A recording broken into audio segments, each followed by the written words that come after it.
tous, on se retrouve pour une petite vidéo sur les divinations et les mancies liées au feu.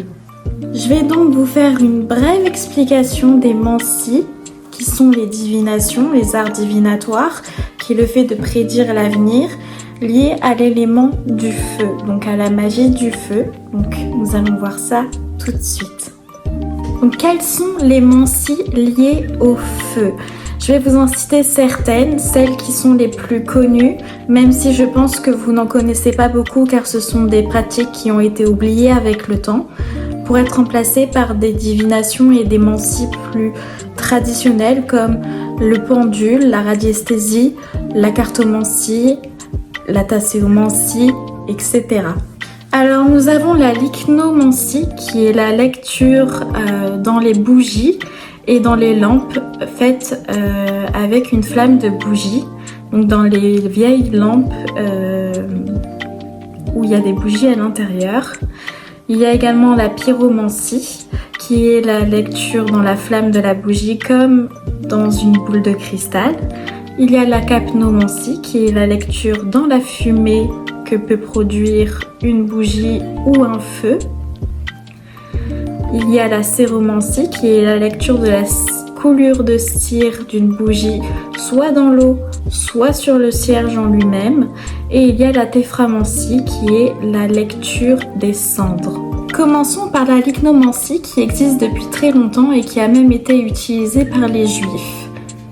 Elle peut se pratiquer avec une bougie ou avec 3 bougies, mais le plus souvent c'est avec 3 bougies que l'on place en forme de triangle équilatéral avec 20 cm à peu près entre chaque bougie. Et on va interpréter le mouvement de la flamme, son crépitement, sa grandeur, sa chaleur, sa couleur, etc. On va interpréter toutes les caractéristiques de la flamme de la bougie ou de la flamme des 3 bougies. Dans le cas d'une seule bougie, si la flamme vacille, ça annonce un changement de situation. Si elle est faible, qu'elle éclaire peu et qu'elle est bleue, c'est qu'il y a une entité qui est pas loin dans l'entourage, dans le voisinage. Si la mèche de la bougie se divise en 2 ou se déchire, ça annonce de mauvaises nouvelles. Si elle s'élève et crépite, c'est qu'il y a un esprit qui est présent et souvent c'est un guide. Si elle est élancée et tombante, ça indique un danger potentiel. Et si la flamme tournoie ou s'enroule sur elle-même, il faut faire attention aux personnes qui parlent dans votre dos et qui peuvent vous faire du tort. Si la flamme est indécise, ça présage une déception dans un proche avenir. Et si la flamme s'éteint brutalement, ça signifie un danger, une perte sérieuse, une tragédie profonde.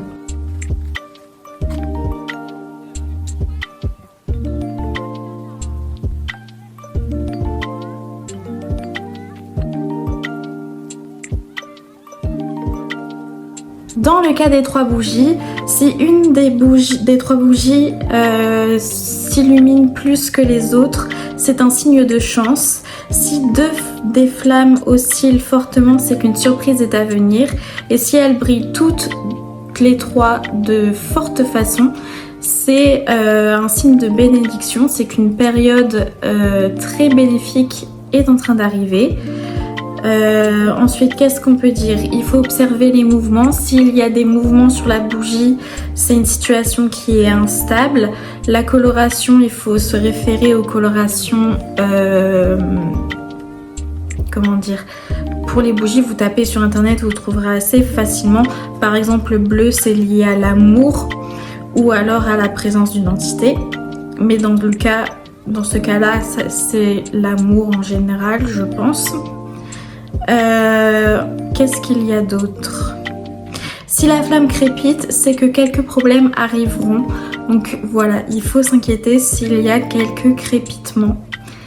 Donc voilà, c'était pour le cas de la lychnomancie.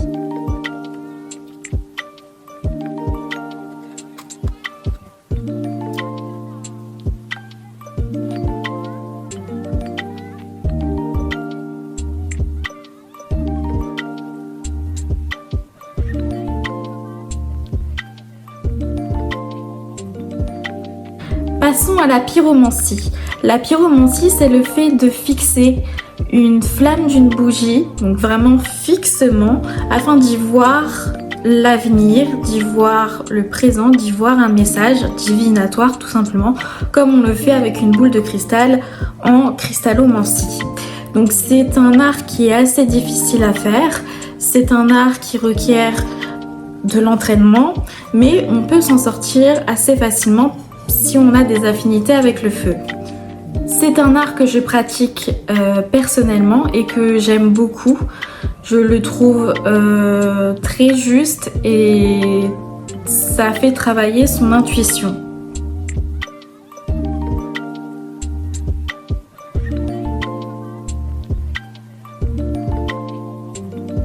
La capnomancie, c'est la lecture dans les fumées, donc les fumées d'un feu qui brûle, par exemple pas de l'encens, parce que l'encens c'est la libanomancie, mais par exemple d'un bois, ou alors d'un papier que l'on a fait brûler, d'une feuille de laurier, ou alors tout simplement d'une bougie qui s'éteint, d'une allumette qui s'éteint, etc.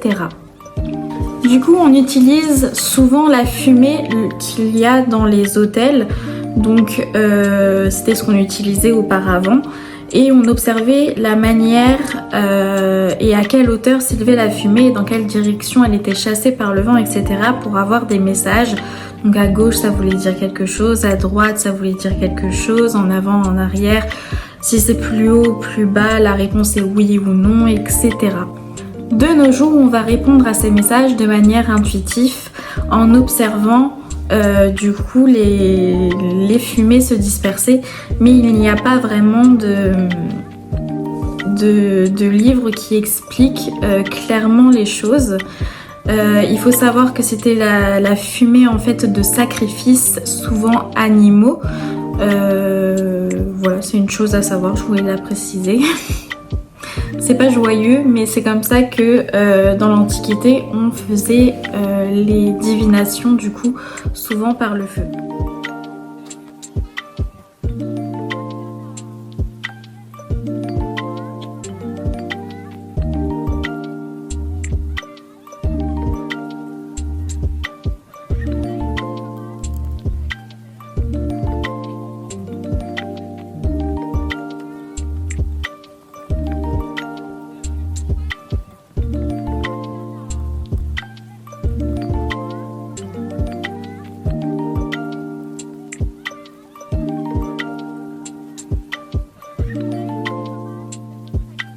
La céromancie, c'est l'étude des coulures de cire sur une bougie ou alors dans de l'eau consacrée.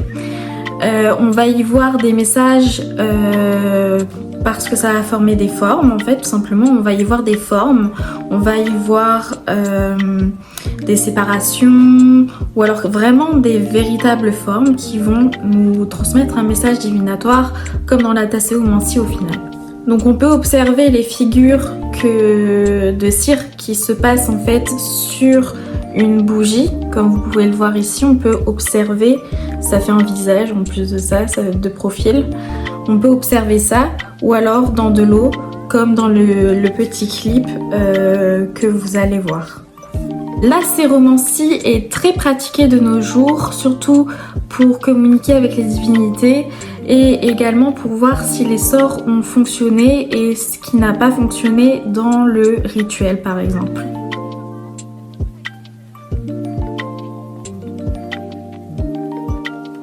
La téphramancie, pour finir, c'est la lecture dans les cendres, donc dans les cendres d'un feu de bois qui nous a peut-être servi à faire une divination au préalable ou pas du tout, mais en tout cas on va voir des images par exemple dans les cendres comme dans la tasséomancie, on va avoir des dessins, on va avoir des formes, des séparations, etc.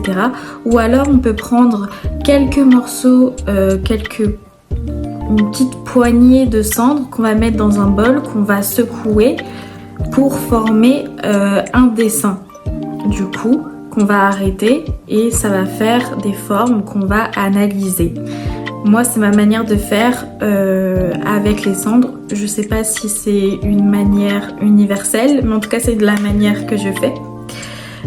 Du coup, la téphramancie, je pense que c'est la méthode divinatoire qui est la moins utilisée de nos jours, mais elle est très intéressante je trouve, surtout la méthode où on met une poignée de cendres et on secoue pour faire des formes. Je la trouve très intéressante personnellement. Donc voilà, je vous ai présenté les divinations, les mancies liées au feu que je connais et qui sont à peu près les plus connues et que j'avais envie de vous présenter. Dites-moi si ça vous intéresse et si vous en voudriez sur d'autres éléments. Je vous fais plein de bisous et je vous dis à bientôt dans une prochaine vidéo ésotérique.